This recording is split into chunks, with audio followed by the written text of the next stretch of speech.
Your art sucks. That's what I kept telling myself. And most days, I didn't even feel like painting or drawing, even though I should. I thought to myself, I can't stop now. I've invested thousands of dollars probably into equipment, paint, etc. I mean, sure, I didn't really sold anything in a while, and most attention from my work comes from family members and extended family. Hey, most of it I just give away. What else am I supposed to do? I need that space. You know what I mean? In later years, I've come to learn myself better, thank God. I've become less self critical. And it wasn't because I became more talented or put more hours into my art. In fact, I would say it's the opposite. I gave myself some room to breathe, to not care about art. Like most artists, I had preconceived visions of what good art really meant, that it had to match a certain criteria, be up to par, so to speak. But honestly, since I had some close encounters with God by reaching out and asking, what is the purpose for my life, really? And that answer became clear: to create. And it was not meant to be an artist or a painter. For me, it was obvious that I was behind in life in general. I didn't fit the bill of an artist. I had little to no experience in the art world.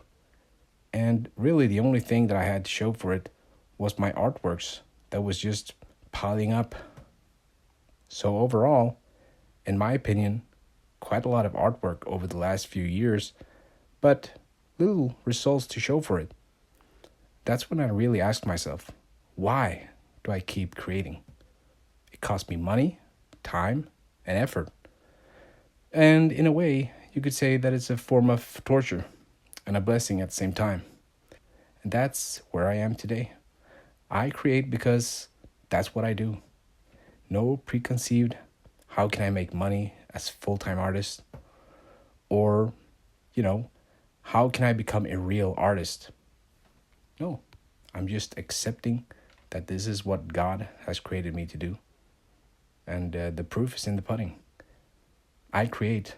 I enjoy creating artworks. And in my case, that means watercolor mainly and some sketching. I keep coming back to it. And this was the clear answer. And this brings me to my next point. If you struggle with pressure of creating for others or attention, just stop.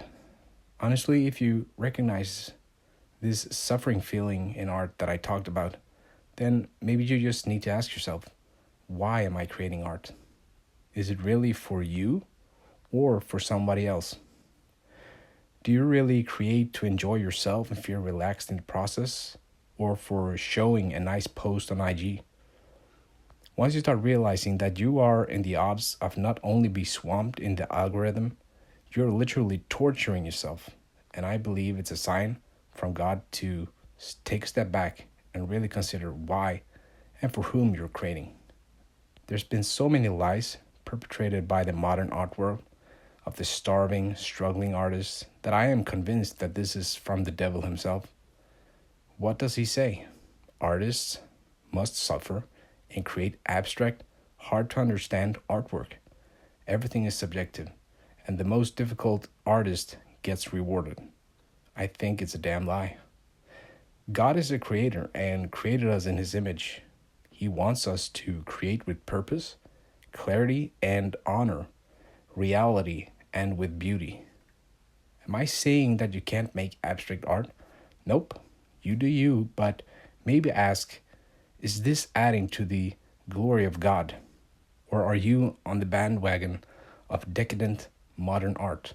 Are you just following the trend of what artists should in order to be exhibited on galleries? Whatever you do, stop and reconnect.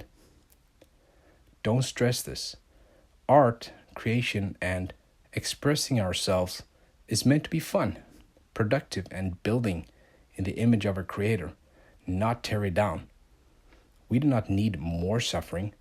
We need light, affirming, and powerful art that encourages people and inspire people to do more, be better, and take more risks. And I just want to make this clear. Modern art is an overall abomination and is not life affirming. The old masters of art were not cultural Marxists with a vendetta to sunder society by creating grotesque imaginations, but instead to create life affirming, vivid, and powerful art. This is my conclusion, and I welcome artists to really open themselves up for debate about this. Maybe you don't agree with me, and that's fine. I'm not here to win friends, but I'm here to create in the glory of the Creator. And this is my firm belief, which I stand by. So, with that said, is it possible to change the world through our art? Absolutely, but I think it needs to start with ourselves and taking accountability of our creations. So, an advice is to stop stressing about making it or fitting in with society's norm. Ask yourself this: does society truly represent the values that I stand for? If not, why would I try to fit in? I think we need to step back, really try to connecting with the intention of God for our life as artists, and ask Him how we can serve Him through our talents and gifts. Ask Him, how can I have more soul in my art and rely less on talent and the need of approval? And this way, we can really start enjoying our creations once again.